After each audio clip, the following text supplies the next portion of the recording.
Hello everyone, welcome back to 신나게 놀자. 사이언스, 테크놀로지, 이코노미, 스트래티지 등을 고민하면서 노는 곳입니다. 수학, 자연과학 이 지식들이 창조주 하나님 만나는 도구가 될 수도 있다고 생각하는데 탄소순환, 지구온난화, 해수면 상승 이들 주제가 노아 홍수 사건과 어떻게 연관되는지 제가 검토한 사실들을 공유하려고 합니다. 논의의 전제로 두 가지를 정리하겠습니다. 첫 번째, 에너지 보존 법칙, 질량 보존 법칙 이거 받아들인다는 겁니다. 지구에 있는 탄소 총량 계산해 보니까 대략 184경 5천조 톤 이 정도 되는데 이 근거는 뒤에서 나옵니다. 이 탄소 총량은 늘지도 줄지도 않고 창조 당시나 지금이나 예수님 재림하는 그 순간까지 그대로 보존될 거다. 이걸 전제로 받아들이겠습니다. 에너지 보존 법칙과 질량 보존 법칙을 받아들인다면 탄소의 총량은 변하지 않아야 되는 거죠.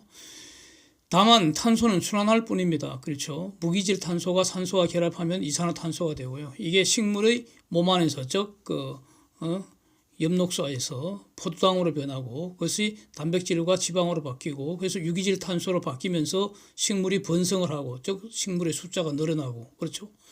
동물이 식물이 만들어 놓은 포도당 먹어서 번성을 하고요. 숫자 늘어나고 둘 다 뭐든지 다 죽으면 살아있는 것이 다 죽으면 분해되어서 다시 무기탄소로 돌아가는 거 아닙니까? 너는 흙이니 흙으로 돌아갈 것이다.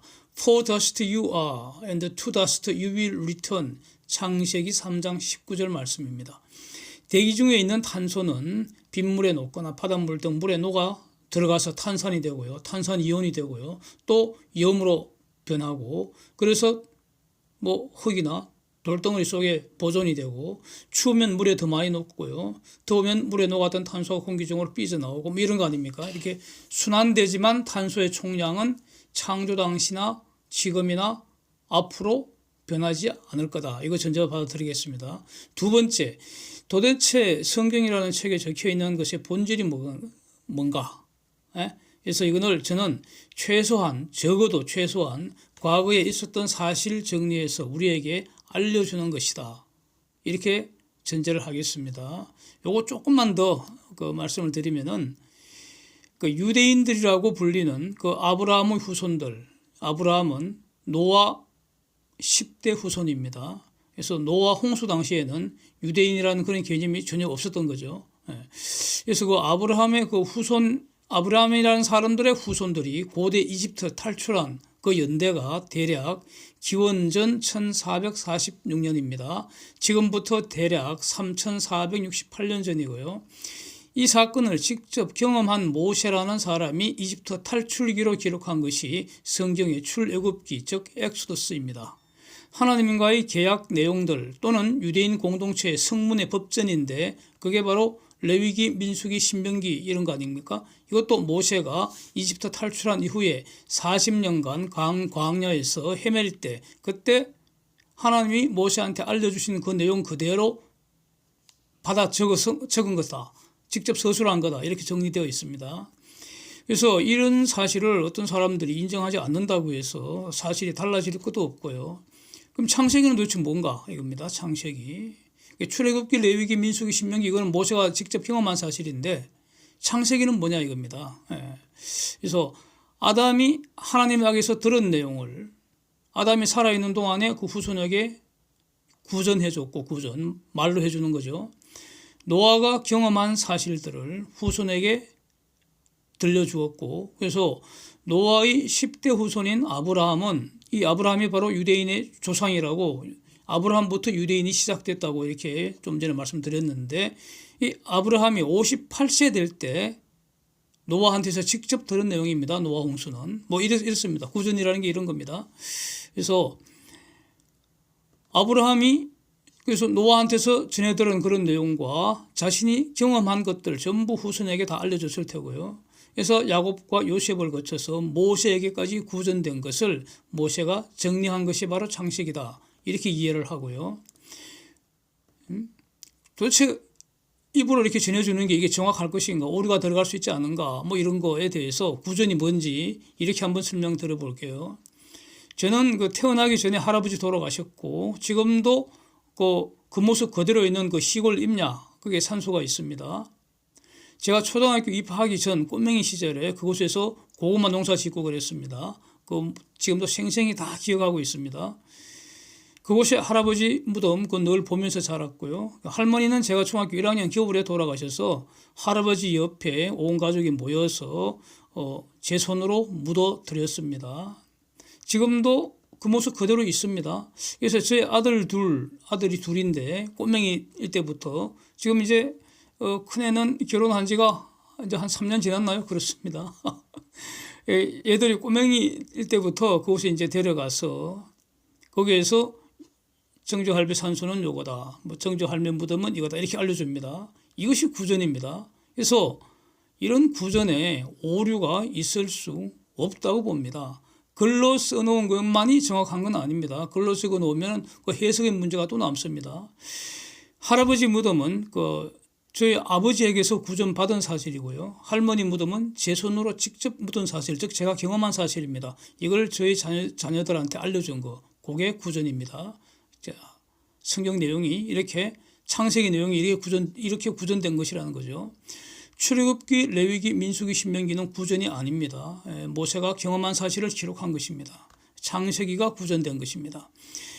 모세의 법전이라고도 불리는 이 모세가 기록한 5권의 성경책은 직접 경험한 사실을 보고하는 것이다. 이렇게 말할 수 있습니다. 이 책이 모세의 영적인 후계자인 여호수아한테 전달된 거고 여호수아 이후에 경험된 사실들을 역사적 순서에 따라 기록한 것이 구약 성경이고요. 그럼 신약 성경은 뭐냐? 예수님의 말과 행동을 경험한 거 그대로 기록한 것이고 그 이후에 예수님 제자들이 예수의 말과 행동을 증언하는 과정에서 경험한 사실들을 또 기록한 겁니다. 그래서 결론은 모든 성경은 경험한 사실들을 기록하여 보고하는 것이다. 사실을 보고하는 것이다. Reporting facts. 이게 최소한의 전제가 될 수 있다. 이렇게 정리를 하겠습니다. 그래서 성경에 있는 이런 최소한의 어떤 기능, 사실을 보고한다 하는 이런 측면은요.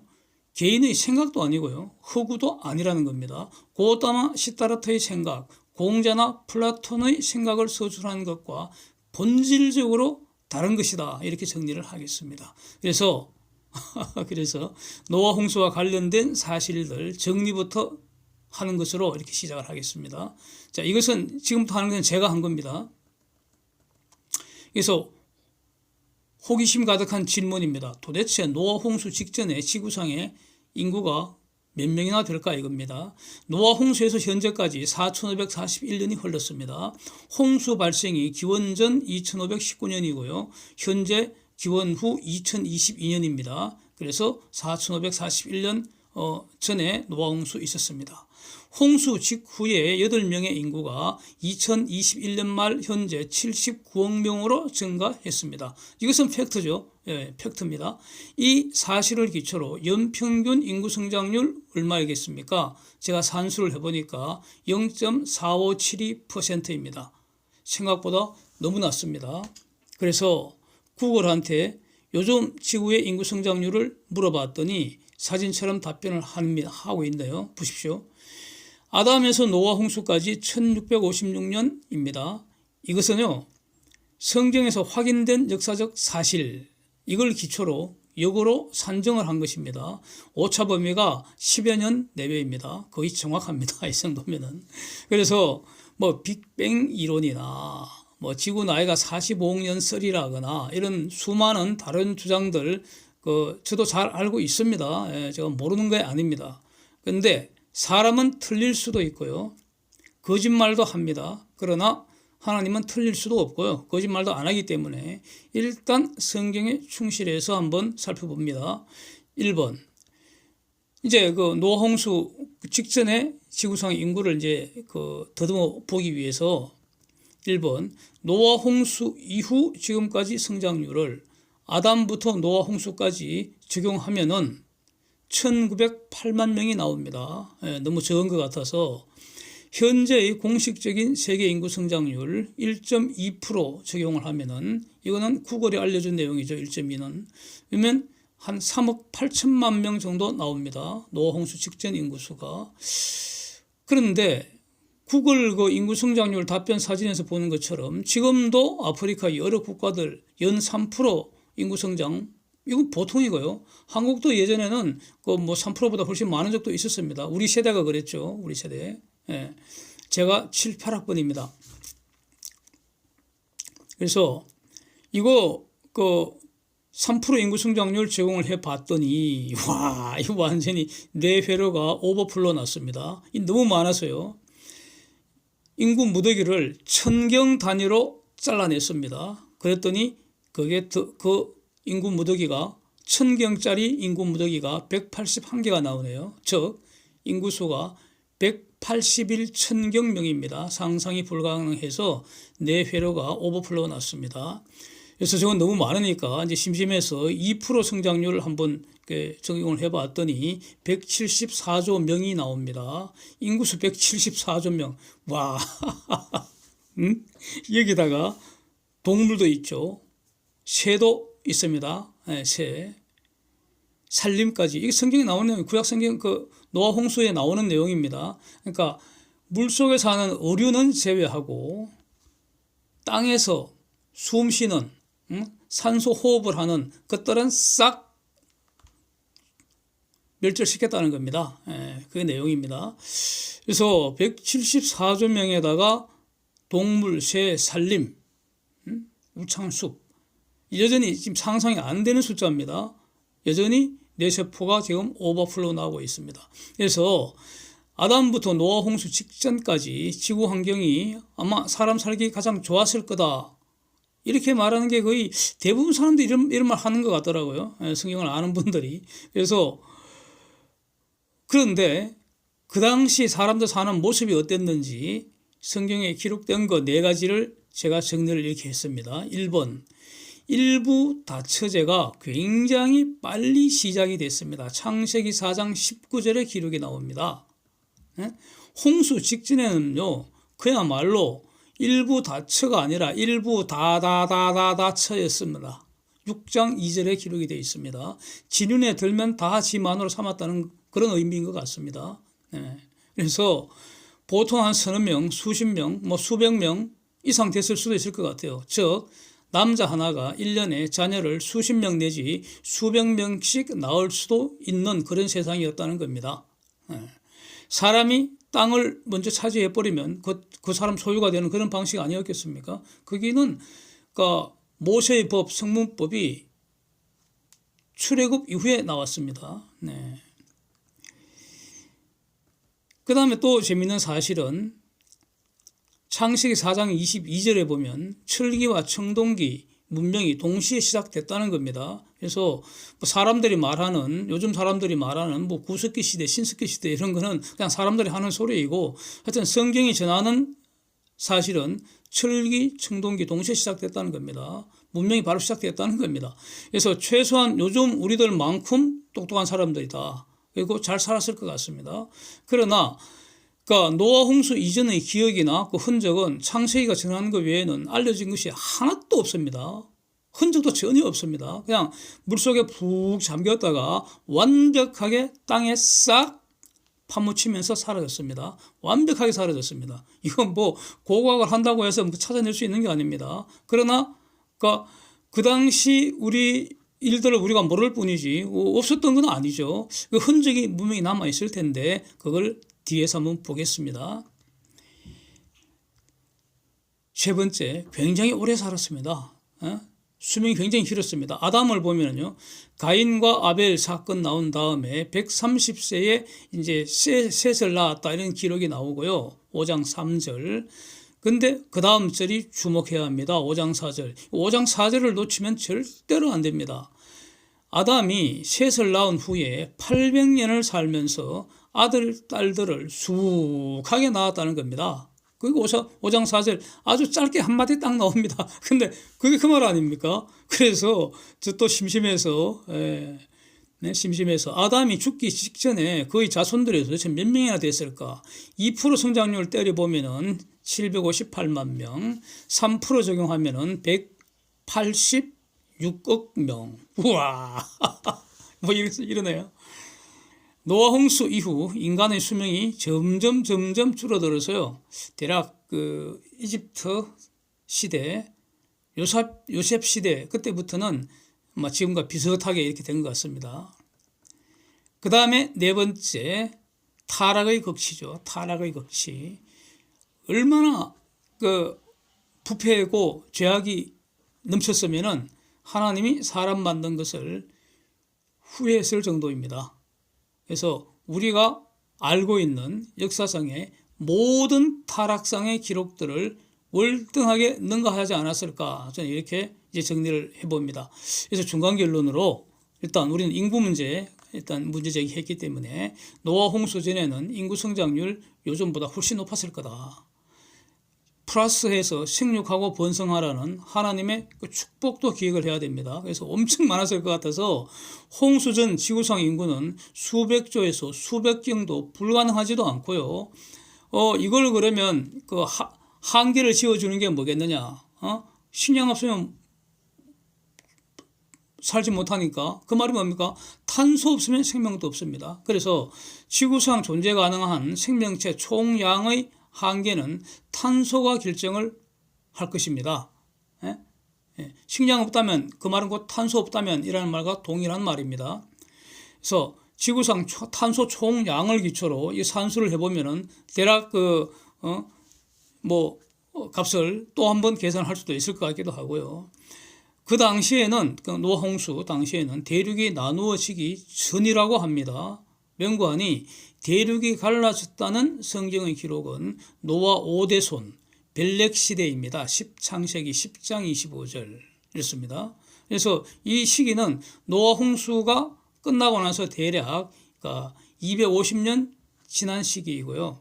네? 그래서 기원전 2100년경 지금부터 4100년 전에 대륙이 나누어졌다는 겁니다. 대륙 이동설 이런 비슷한 얘기를 지금 하고 있는 겁니다. 따라서 대륙이 다 그 당시에는 다 연결되었을 것이고 노아 그 시대에는. 그래서 배가 없어도 그래서 지구 전체로 퍼져나가서 자기가 땅 차지하면 자기 땅 되니까 그래서 그곳을 중심으로 사람들이 저렇게 많이 번성했을 거다. 만약에 배가 필요했다면 배를 만들 재주도 그 당시 사람들 다 가지고 있었을 것이라는 거죠.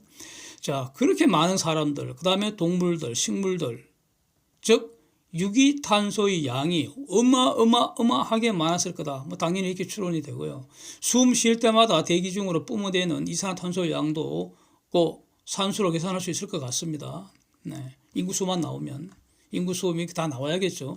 그러니까 동식물의 숫자 이렇게 나와야겠죠. 그러면 이산화탄소의 양을 산정할 수 있고요. 아마 요즘과 비교하면 재밌을 것 같습니다. 요즘에 그 대기 중에 이산화탄소 농도가 415ppm이라고 합니다. 그래서 하여튼 엄청나게 많은 그 탄소가 순환되고 있었다는 거죠. 그 대기 중에 이산화탄소도 매우 많았을 겁니다. 그래야지 그 대기 중에 이산화탄소를 식물들이 고정을 해서 포도당 만들고 단백질 만들고 이렇게 다 지방 만들고 그걸 기초로 이제 동물들이 양식이 되니까 살 수가 있는 거죠. 그렇게 번성할 수가 있는 거죠. 자, 이제 질문입니다. 도대체 그 많은 사람, 동물, 새, 살림들 다 어떻게 됐을까?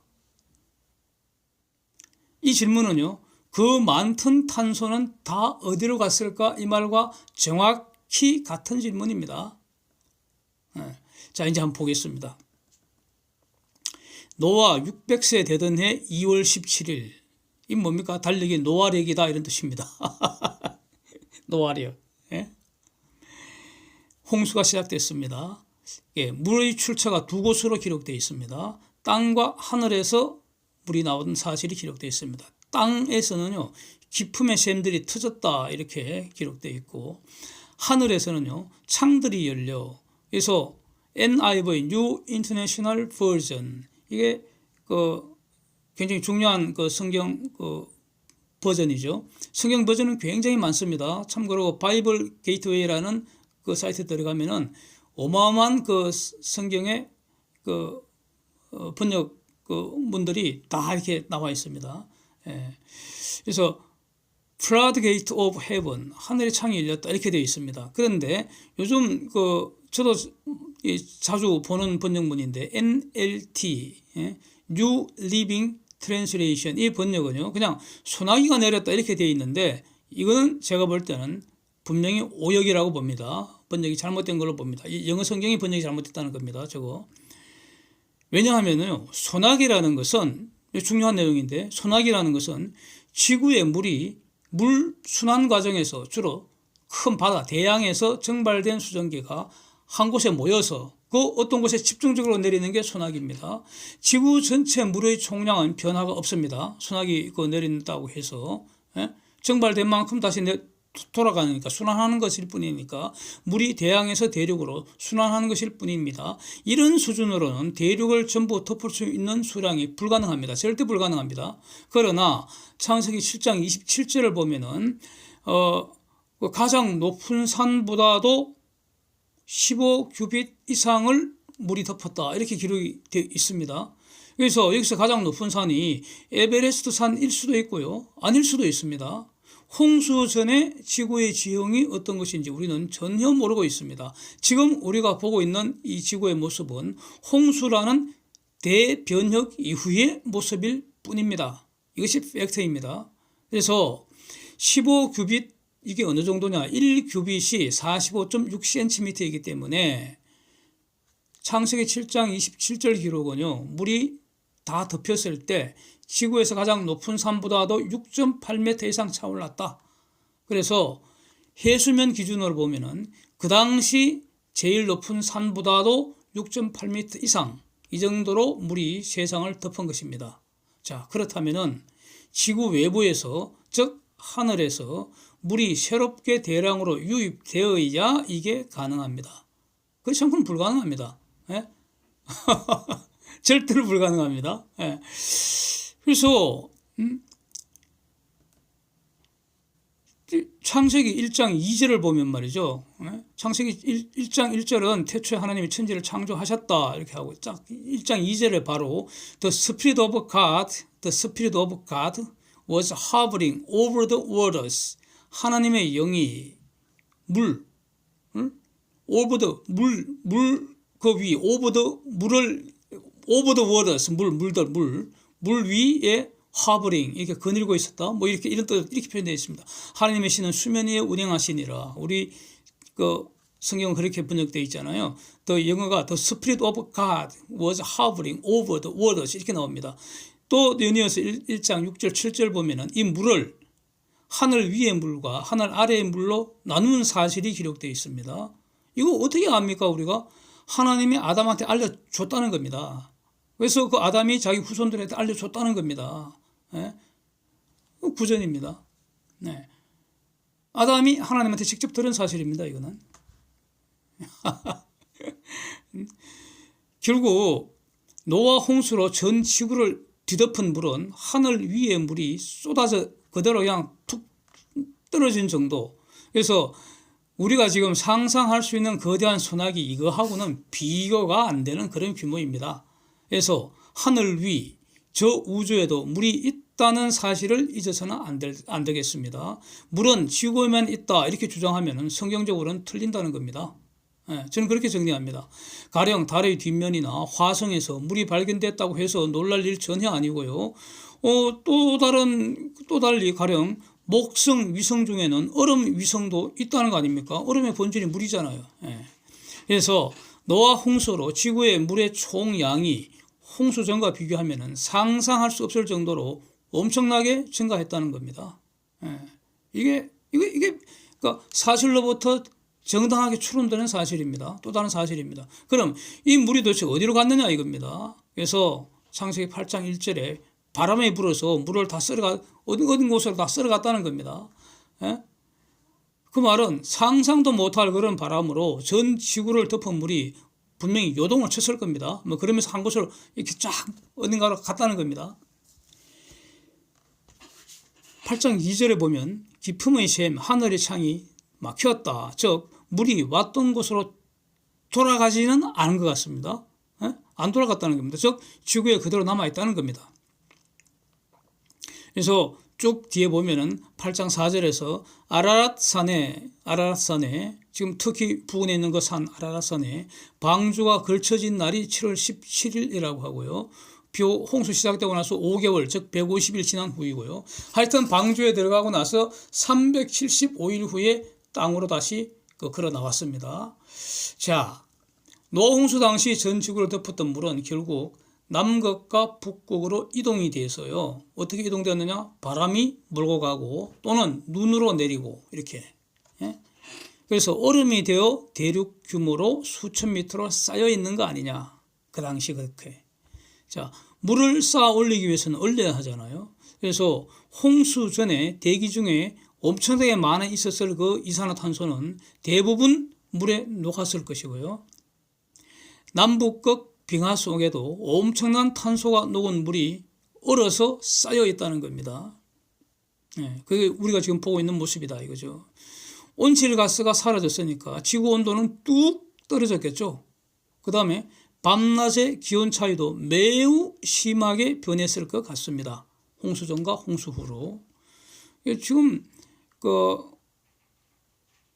온실가스가 많으면 태양의 복사열이 지구가 다시 우주로 복사를 했는데 태양으로 받은 복사열을 지구가 다시 우주로 다시 복사를 해서 보내는데 온실가스가 많으면은 지구가 보내는 복사열이 다시 반사가 돼서 그래서 온실 효과 때문에 지구 온도가 올라간다는 것이고 이렇게 되면 밤낮의 기온차가 줄어드는데 이 온실가스가 사라지면은 기본적으로 온도는 뚝 떨어지고요. 기온차는 매우 심하게 된다. 이렇게 된다는 겁니다. 예. 뭐 이상할 거 하나도 없습니다. 그래서 요즘 사람들이 말하는 빙하기 비스무리한 환경이 되지 않았을까? 저는 이렇게 이해가 됩니다. 그 다음에 물이 싹 빠져갖고 지금 남극과 북극 사이에 그린랜드 같은 저런 곳에 지금 뭐 수천 미터 규모로 어마어마하게 물을 다 쌓아버렸기 때문에 해수면에 쫙 빠진 거죠. 엄청 내려갔을 겁니다. 그래서 노홍수 직후의 해수면은 지금보다 어마어마하게 낮았을 것 같습니다. 아마 그것이 그러니까 노홍수 전과 후로 해수면이 크게 변했을지 그거는 저는 잘 모르겠어요. 뭐 왜냐하면은 노홍수 전에도 물의 총량이 많지 않았기 때문에 노홍수 지나면서 물의 총량이 엄청나게 늘어났기 때문에 그래서 분명한 것은 지금보다는 해수면이 매우 낮았을 거다. 그래서 우리 한반도 주변을 본다면은 뭐 남해안 섬들 전부 육지에 연결됐을 수도 있고 뭐 대마도까지 일본 산동반도 저 지역까지 전부 다 땅으로 연결되지 않았을까 이런 생각이 충분히 가능한 것이죠. 다른 어떤 지식 동원하지 않고 성경만 가지고 본다고 하더라도 그렇다는 겁니다. 이제 그 이후에 이제 8명이 급속하게 이제 인구가 늘어나고 이제 동물들 이제 번성하기 시작하죠, 다시. 즉 탄소 활동이 늘어났다는 겁니다. 그러면 대기 중의 탄소량도 점점 증가하게 되고 기온도 지속적으로 증가하고 해수면도 지속적으로 상승하고 하여튼 지금은 그 과정의 일부인 것 같습니다. 남극, 북극 또는 그린랜드, 뭐 고산의 만년설 이런 것들도 그 비가 눈으로 변하여 계속 쌓이면은 그 무게 때문에 빙하가 흘러내리고 이런 건 어쩔 수 없죠. 그래서 수천 년 동안 그런 것들이 계속되고 있는 현상이죠. 근데 이제 요즘 기온이 너무 올라가서 일부 만년설들은 다 녹아내리고 없다는 거 아닙니까? 뭐 하여튼 그런 현상들입니다. 사람들, 동물들, 새들, 식물들, 땅 위에서 호흡하는 것들 모조리 순식간에 생매장돼 버려서 상상을 초월하는 초고온, 초고압을 순식간에 받아서 이것이 결국 대규모 석탄, 석유, 천연가스 만들지 않았을까? 저는 그렇게 정리가 됩니다. 노아 홍수 시대의 그 탄소를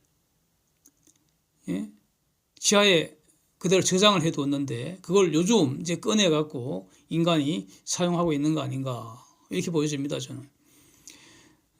만약에 이렇게 매몰되어서 변성이 되지 않았고 모두 부패가 되었다면 어떻게 됐습니까? 그 어마어마한 양의 있던 그 유기물에 있던 탄소, 유기탄소가 전부 대기 중에 그대로 방출되면은 그러면 살아남은 노아 가족과 그 동물들, 그러니까 전체가 노아 가족이죠. 노아 가족이라면 8명의 사람 외에 그 동물들, 노아 그 방주에 탔던 모든 동물들이 전부 노아 가족 아니겠습니까? 그 노아 가족이 살아남을 수 없는 환경 아니겠습니까? 그렇다면 그게 전부 다 부패가 되어버렸다면, 탄소가 전부 대기 중으로 방출됐다면, 만약에 지금 그 어마어마하게 묻혀 있는 그런 그 화석 연료가 전부 그 탄소가 돼서 대기 중에 방출된다는 그런 의미니까.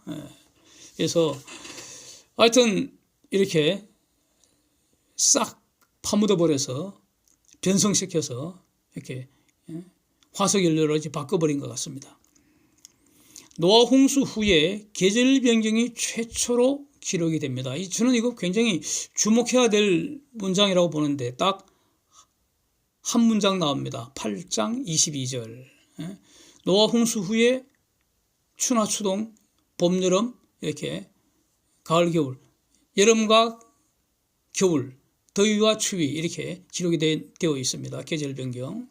그런데 요즘 우리 그 사람들이 뭐라고 설명합니까? 계절 변경의 원인이 뭐라고 생각합니까? 지구 자전축이 23.5도 기울어졌기 때문에 계절 변경이 발생한다. 이렇게 설명하지 않습니까? 아니, 그렇다면 노아 홍수 후에 최초로 계절 변경이 되었다면 여기서부터 노아 홍수 그 진행 중에 지축이 기울어지는 23.5도로 기울어지는 그런 대격변이 발생한 거 아닌가 이렇게 생각할 수도 있는 거 아닙니까?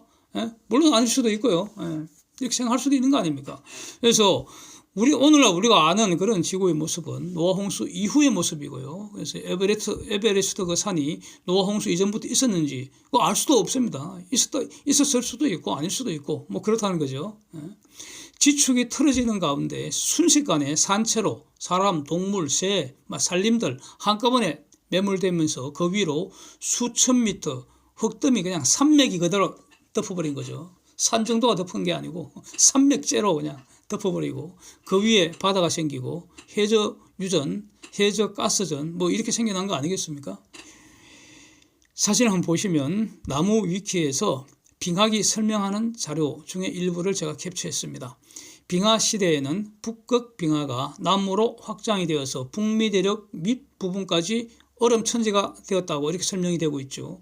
이때는 해수면이 낮아서 대만, 중공, 한국, 일본이 대륙으로 연결되었다고 설명을 하고 있습니다.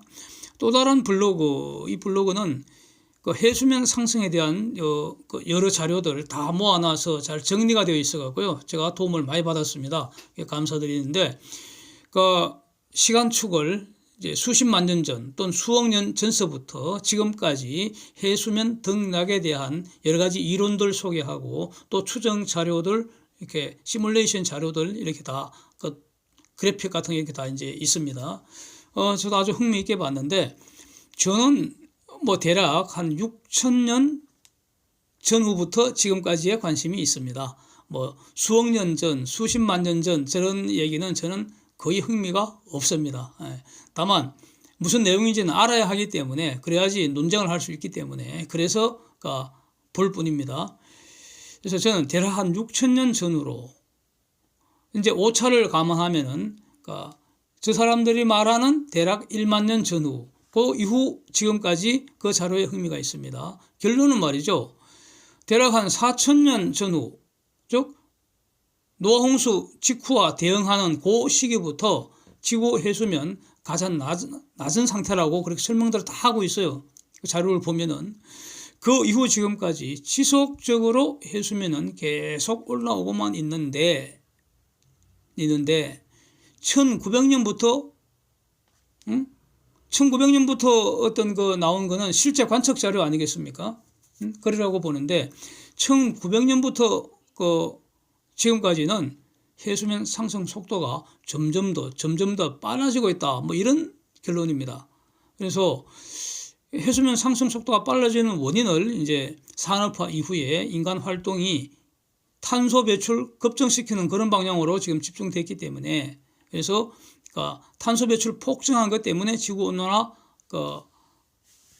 가속되고 그것 때문에 해수면 점점 빨리 올라가고 있다. 즉 남북극의 얼음이 빨리 녹는다 이런 거죠. 네? 남북극 얼음 외에는 지구상의 물의 총량은 변할 수가 없지 않습니까? 그렇죠? 물의 총량이 변할 수는 없습니다. 예. 바닷물을 전부 물을 전기분해해서 수소하고 산소로 만들어 버리지 않는 한 예. 지구상의 물 총량이 변할 수는 없습니다. 예. 그래서 해수면 높아지려면은 남북극에 있는 얼음이 녹아야 합니다. 그러면 이제 온도가 올라가는 수밖에 없죠. 이게 바로 지구 온난화 가설의 핵심인데, 그래서 이제 탄소 배출 규제하자 이런 거 아니겠습니까? 그래서 결론적으로 노아 홍수에 대하여 하나님이 알려주시는 내용만으로 합리적 추론을 해보면은 노아 홍수 직후 대기 중 탄소 농도 가장 낮았고 해수면 가장 낮았고 지구 온도도 가장은 아닌지 그건 모르겠는데 하여튼 지금보다는 매우 낮았을 거라는 겁니다. 그 이후 지금까지 지속적으로 대기 중의 탄소 농도 증가하고 지구 온도 상승하고 해수면도 상승하고 있는 중이라는 사실, 이거 알 수가 있는 것 같습니다. 탄소 중립 정책 시행하는 거 저는 지지하는 편입니다. 예, 그리고 그 과정에서 내가 어떤 부담할 일이 있으면 저는 기꺼이 부담할 작정입니다.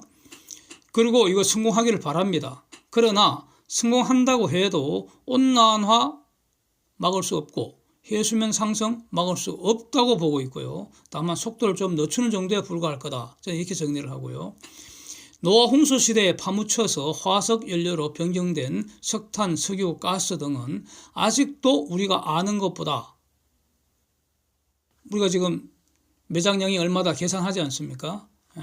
석탄 매장량이 얼마다, 석유 부존량이 얼마다, 가스 매장량이 얼마다 계산하는데 그것보다도 훨씬 더 많은 양이 묻혀 있다고 저는 봅니다. 그래서 예수님 재림 전에는 고갈되는 일은 없을 거다. 저는 이렇게 정리를 하고 있습니다. 이걸 저는 이런 어떤 그 결론을 내리기까지 좀 굉장히 오래 걸렸는데, 가령 제가 78년도 대학교 1학년 때 그 당시 여러 가지 그 책 많이 읽었지만은 특히 지금 아직도 기억에 남는 것이 그러니까 성장의 한계라는 로마 클럽 보고서라는 겁니다. The Limit of Growth. 그게 지금 그 당시에는 인터넷 모바일 이런 거 없고요. 그 전화 공중전화로 하고 버스 타고 가려면은 그 신림동에서 교보문고까지 가려면은 그 학교 정문에서 그 버스 타고 이렇게 토큰 내고 버스 안내양 있고 그러던 시절입니다. 그래서 요즘 핸드폰만한 그런 책으로 나왔습니다. 그게 그러니까 성장의 한계라는 책이. 그래서 청바지 뒷주머니에 꼽아갖고 다니면서 버스 타고 다니면서 굉장히 여러 번 읽고 정독하고 한 서너 번 읽었습니다.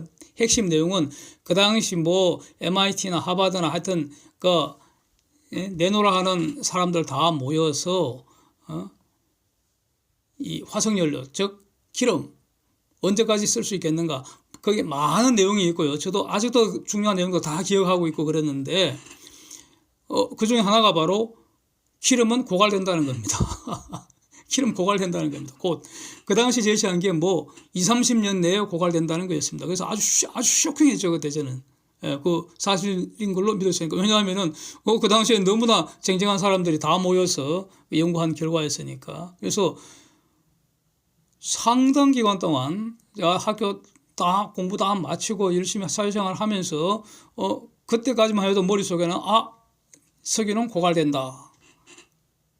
그렇게 머릿속에 박혀 있다가 그 생각을 버린 것이 이렇게 좀 전에 말씀드린 것처럼 예수님 재림신에는 고갈되는 일은 없을 것이다. 이렇게 정반대로 제 입장을 바꾼 것이 불과 한 20년밖에 안 됩니다. 그 이후부터 저는 그런 생각을 가지고 있습니다.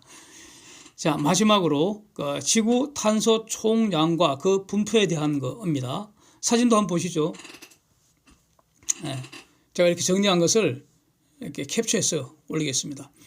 DCO라고 국제 공동 연구기관인데 Deep Carbon Observatory 심층 탄소 관측팀이라고 해서 50개국에 1000여 명의 연구진을 모아서 10년간 연구를 했답니다. 1000여 명의 연구진이 10년간 연구를 했답니다. 그래서 엘리먼츠라는 그 잡지에 그 논문을, 제목과 같은 논문을 발표를 했는데, 내용은 이겁니다. 지구에 묻혀 있는 탄소의 총량이 184경 5천조 톤이라고 합니다. 뭐 이렇게 산수를 했으니까 이런 양은 저는 마저리라고 봅니다. 이 정도 계산 능력이 나 있다고 봅니다. 근데 그러니까 지구상에, 그러니까 표면에 분포되어 있는 탄소량은 43조 5천억 톤. 그래서 지구 전체 탄소량의 0.0023%에 불과하고요. 이 43조 5천억 톤 중에서도 85%가 깊은 바닷물에 흡수되어 있다는 거고, 6.9%가 해저 퇴적물에 파묻혀 있다는 거고요. 4.6%가 생물권 내에 존재하고 있다는 겁니다. 생물권 내에. 2.1%가 표면 해수에 녹아 있다는 것이고, 그러니까 대기 중에 탄소 양이 많으면 바닷물 속에 녹아 들어가고, 녹아 들어가는 양은 해수면 온도가 낮을수록 더 많이 녹아 들어가고, 그러다가 대기 중에 이산화탄소 농도가 줄어들거나 아니면 해수면 온도가 올라가면 또 녹아있던 탄소 양이 밖으로 삐져나오고 이렇게 된다는 겁니다. 이 대기권에는 1.4% 정도 이렇게 분포하고 있다는 겁니다. 자, 그래서 뭐 이 정도 산소를 했다니까 저는 이런 값들은 다 맞을 것이라고 판단하고요. 다만 저 DOC에서 주장하는 것은 결국 지구 온난화 가스를 뒷받침하는 주장들입니다. 연간 지금 탄소 배출량이 100억 톤씩 배출하고 있고, 이산화탄소 농도가 우리가 학생 시절에는 300ppm 뭐 이 정도 이렇게 얘기했는데 벌써 415ppm 엄청나게 올라가고 있으니까, 또 인간이 배출하는 탄소의 양이 화산 폭발 때문에 분출되는 탄소량의 100배에 해당하는 이 정도니까, 그래서 탄소 규제해야 된다. 이런 어떤 결론을 내리는 것이 저 연구의 또 다른 어떤 목적입니다. 하여튼 그런 것보다는 하여튼 저기서 계산한 내용, 탄소 총량과 분포, 이것은 굉장히 의미 있는 거 아닌가, 이렇게 해서 소개를 드리겠습니다. Thanks for watching. See you next.